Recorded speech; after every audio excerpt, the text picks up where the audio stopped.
Hola, ¿qué tal? Bienvenidos una vez más a mi canal. Yo soy Néstor y ahora hablaremos nuevamente de shock. El tipo de shock del que hablaremos hoy es un poquillo difícil de reconocer y un poquillo difícil de entender al principio. Les estoy hablando del shock cardiogénico. El shock cardiogénico es un shock que está determinado principalmente por la pérdida del inotropismo cardíaco. Es decir, hay algún fenómeno a nivel del corazón que produce la disminución del gasto cardíaco, llevando a hipotensión, taquicardia y todos los signos y síntomas que ya hemos especificado para el shock. Las principales causas de shock cardiogénico son, por un lado, la contusión cardíaca. Si me preguntan a mí, es poco frecuente en la práctica clínica, aunque hay que saber reconocerla. Paciente que ha tenido algún tipo de traumatismo e ingresa con signos y síntomas de shock, alteraciones electrocardiográficas que pueden ser cualesquiera de ellas y aumento o elevación de las enzimas cardíacas. En este caso podemos diagnosticar la contusión cardíaca y el paciente debe ser ingresado en una planta para monitoreo continuo y soporte hemodinámico. Lo que está fallando aquí es el inotropismo cardíaco, es la propia célula miocárdica la que ha recibido daño y por ello no hay bombeo. Otros casos más frecuentes de shock cardiogénico son dos: las arritmias de alta frecuencia y el síndrome coronario agudo. Hablemos específicamente del síndrome coronario agudo. En este caso hay un sufrimiento por hipoxia por obstrucción de alguno de los vasos coronarios. El miocito cardíaco es incapaz de contraerse porque ha disminuido su aporte de nutrientes y de oxígeno. Se produce la isquemia. El paciente tiene alteraciones electrocardiográficas específicas, que son los aumentos o descenso de la línea ST del electrocardiograma, y encontraremos aumento de las enzimas de daño cardíaco. Antiguamente encontraríamos aumentos de la CPK, encontraríamos aumento del LDH. Hoy por hoy contamos con enzimas mucho más específicas, que son las troponinas y las trosponinas ultrasensibles.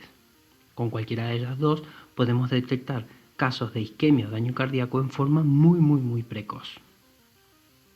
Dado que es el miocito cardíaco lo que se encuentra afectado por una afectación de su oxigenación, este no se contraerá, el corazón pierde masa contráctil y por ello es que pierde el inotropismo.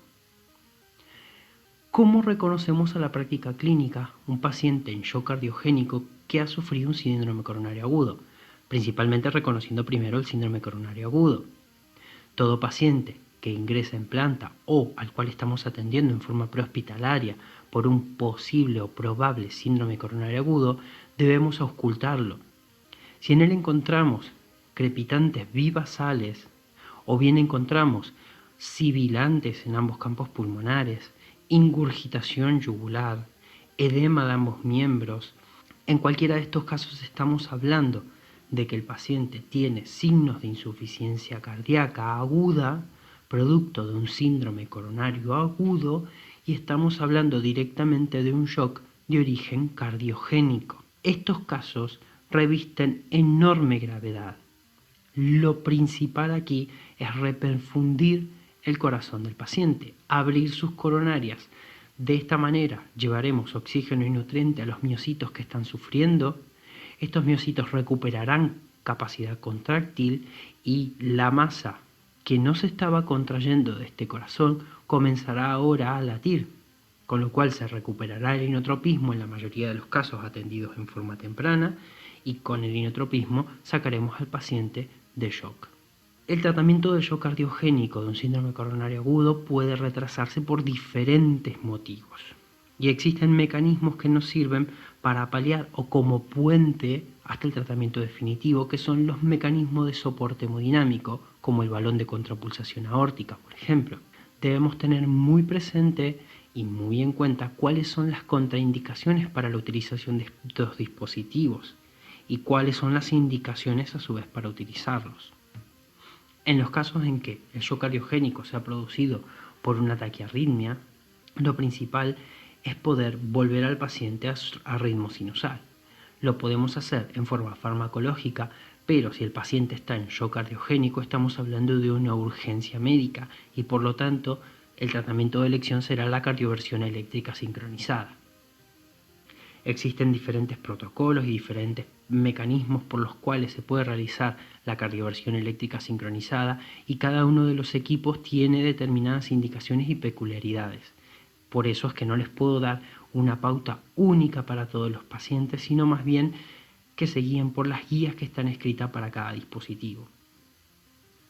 En el caso de las bradiarritmias, son menos las que pueden causar un shock cardiogénico. En todas ellas se puede comenzar con un tratamiento farmacológico a través de la atropina, o bien, en los casos que no revierten o que son de gravedad, podemos utilizar marcapasos, el cual puede ser externo y transitorio, o bien un marcapasos definitivo. Y bueno, gente, esto es todo lo que tengo para decirles sobre shock cardiogénico. No se olviden que estos son resúmenes y ultra resúmenes de los diferentes síndromes y cómo es que se evalúan en la práctica clínica diaria. No se olviden de me gustear, compartir, comentar y así hacemos crecer este canal. Cualquier duda, soy todo oídos.